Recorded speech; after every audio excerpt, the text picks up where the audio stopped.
The Red Sox officially eliminated. No. They blew it, he said. They were 10 games over 500. They were. At the All-Star break. They went to L.A., got swept by the Dodgers, and at the time, I kind of brushed aside. It was a competitive series. I'm like, look, you want to take a game or two against the Dodgers, of course. You don't want to get swept. But they just proved they can go toe-to-toe with the best team in baseball. I defended it in real time. And maybe How are you feeling now, Yeah, Jones? maybe the team bought into that because they fell apart. Right after that, they have now missed the playoffs, Keefe, in 3 straight years.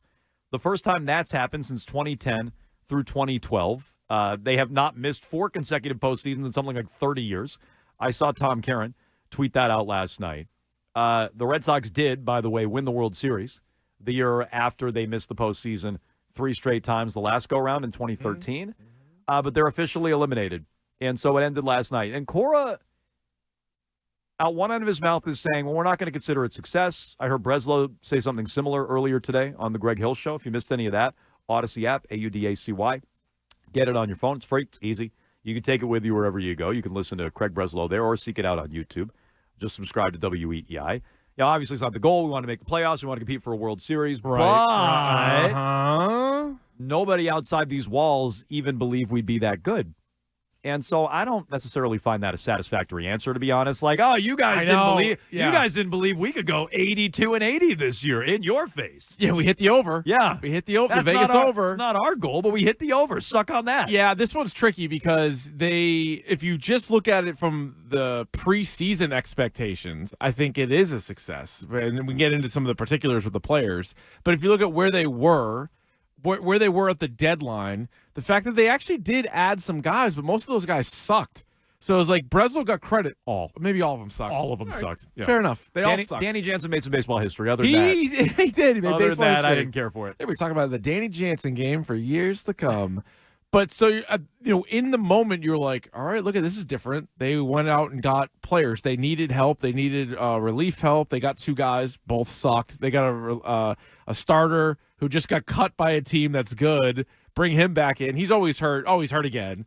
And then Danny Jansen and like a minor leaguer.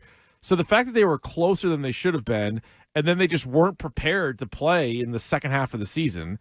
I also look at it where you're not going to, sweep every bad team, right? But the Chicago White Sox are the worst team in the history of baseball. Give or take. Yeah, no, they're right there. What'd they go, 4-3? Yeah. They went 2-2, and then they blew the final game in that series late in the year. 4-3. And we'll see just how close it is. They went a tick over 500 against the worst team in the history of baseball. And then the Colorado series, they lost 2 out of 3. That's another one of the worst teams in this season in baseball. So, there's 5 losses right there. And again, you're not going to win all of them.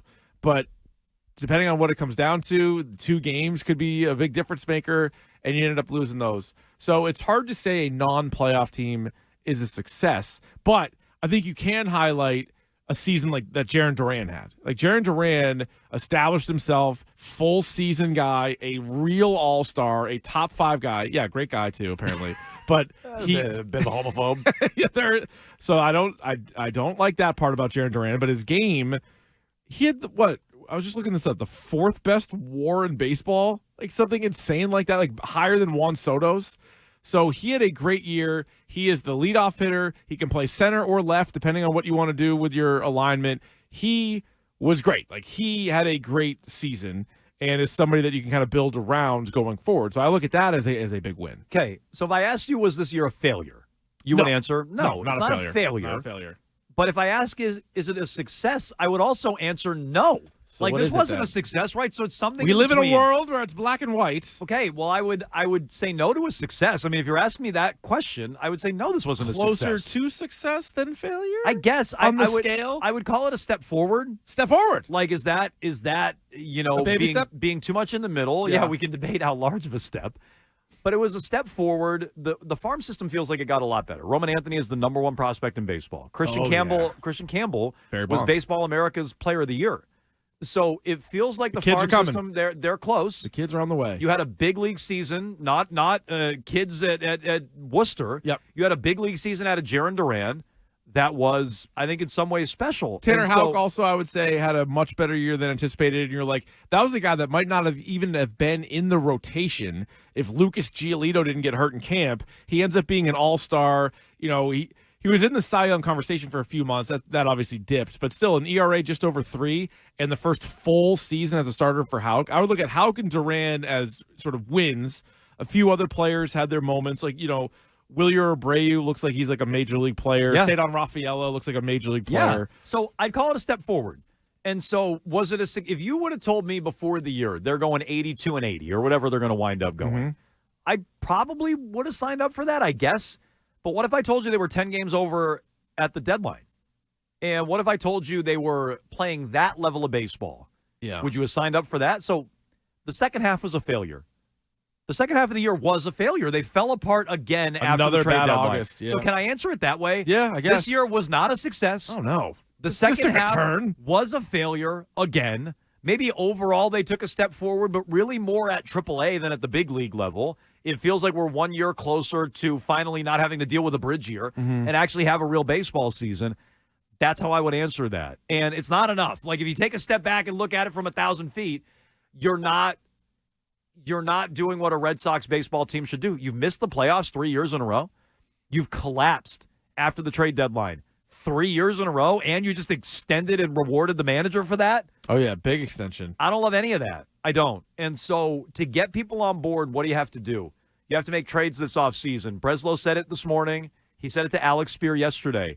We have to get rid of some of the left-handedness in the organization at the big league and minor league level. All these prospects are left-handed, except maybe Campbell. I'd have to double-check him. But Anthony, Meyer, they're all left-handed prospects. Teal. So they have to figure that out. What are you going to do with Tristan Casas? What are you going to do with Jarren Duran? Are you going to sell high on one? Are you going to sell low on the other? How are you going to remake this team? Abreu, who you just mentioned, is even left-handed. Yeah. See you later, bud. And you got to get starting – see you later, bud, to – Abreu. Okay. Well, no, I'm just saying, like, if you want all four prospects, and Campbell is a righty, but the other guys, if you want all these guys up in the lineup, and if you don't trade Casas, like maybe Abreu, but whatever, like not that you're going to get a whole lot back for him or anything like that. No, so this is, you can't go too far talking about the team without then going to, like, are they going to spend, and looking at what the front office is going to be allowed to do in the offseason. Did you hear Breslow this morning? Yeah. It doesn't sound like they're going to spend. It sounds like they're going to trade, which is maddening to me. You should trade and remake your team, but also spend.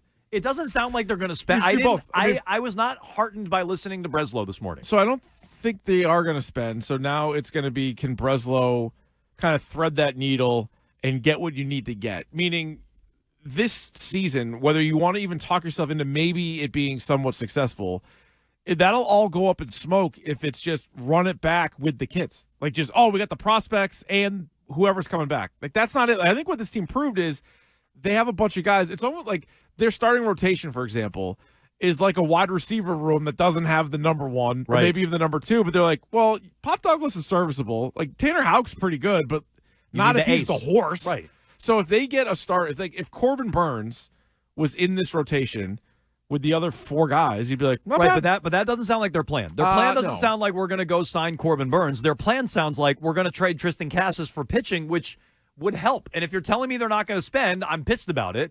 And then I get that you have to work within your parameters if you're Craig Breslow. Your owner isn't going to spend big in free agency. Yeah. So now what do you do? If you're not going to spend, what do you do? I get that, but it's frustrating that the Red Sox are at that point where they're saying maybe we could trade Casas or sell high on Duran to get pitching when you could just go sign it. So I don't know who that is, but look, when they traded for Chris Sale, he pitched for a couple seasons like basically as a free guy. Like, is there a version of that where, it's not the plan. Eventually you are going to have to spend. But John Henry can be like, hey, we're not, and no big contracts. Yeah, but like who were some of the guys that Crochet and guys with terms that they were linked that they were linked to at the deadline? Crochet seems like, well, no, I think he wouldn't pitch unless you gave him a new deal. Is what it sounded like. Fair, that's a good point. But anyway, like a guy like that, I guess maybe is what you need to do. But no, that would be the worst part of it. And I still don't know. And maybe Cora's just happy to have his contract. But I feel like would Cora really come back here if they were just going to continue to not spend it all? That seems strange. Like, otherwise, wouldn't he just wait and go to Philly or L.A. and on a team that would pay him that money and spend on the team? I think he just wanted the contract. I think guess. he just wanted the money. In Boston. Well, no, I think he just wanted the money. I think somebody would have given him the money, though. Bird in the hand, two in the bush. Yeah, no, it's where here we are again. Somebody would have paid him what he got here. But are the Yankees going to open? is the Dodgers job going to open? It's what about kind of Philly? like Belichick, where I think only Philly or the Dodgers can win the National League. So the team that doesn't, I feel like, could be They're going like, to fire their manager if they're in the NLCS or something like that. He might retire. The He Dodgers might step away. The Philly guy, I guess, might retire. Thompson. He might. He's old. And then the LA, maybe they just say we need to do, like, we're spending so much money on this team, like we have to win. Yeah, I don't know that any of those jobs are going to open up. Doesn't equate. And even if they do, are they going to bring in Cora? But he just seems so miserable when they weren't. Yeah, because he wanted money. He wanted his own money. That's what I think. All right. Yeah, but it's kind of miserable to be a 500 team every year. I mean, I guess when you're making $9 million, it seems like Cora's okay. It's miserable when he was making what he was making, but at $7 million, it seems like he's okay with it. Yeah, I guess you're right. And by the way, he is part of the problem. Say what you want about him. He comes on this radio station. I talked to him most of the year. He was good to us, but they collapse every year on his watch. On some level, that's him. You think is he a Doc Rivers of baseball? Is he a bit of a Doc? One title. Mm-hmm. Doc Rivers minus. Doc Rivers is a bad coach. I'm sorry. Doc Rivers with get my larynx fixed. Doc Rivers is the bad coach. Doc Rivers with a cheating scandal. Yeah, he was asked to not participate for a year. Yeah, you got to add that to the Doc Rivers. Well, no, because I like Cora too, caveat. and I feel like I normally defend him, but it's like, all right, how many bad Augusts are you going to have? How many times are you going to be a game or two out of the wild card and then just at least 3, lay down and die? At least 3. Yeah, well, 3 and counting. They're signing up for 3 of them, is what they're doing. And by the way, there's September when they won in 2021 wasn't great. They backed in on the final day of the year. 617-779-7937. Or I'd say when they went to the ALCS. Right? When they went to they were bad right away because remember Schwarber wasn't even healthy, so they made the trade. Then he didn't play for a while. There's another year where they didn't have a great August, I should say, or a great definitely post-trade not in deadline. August. Yeah.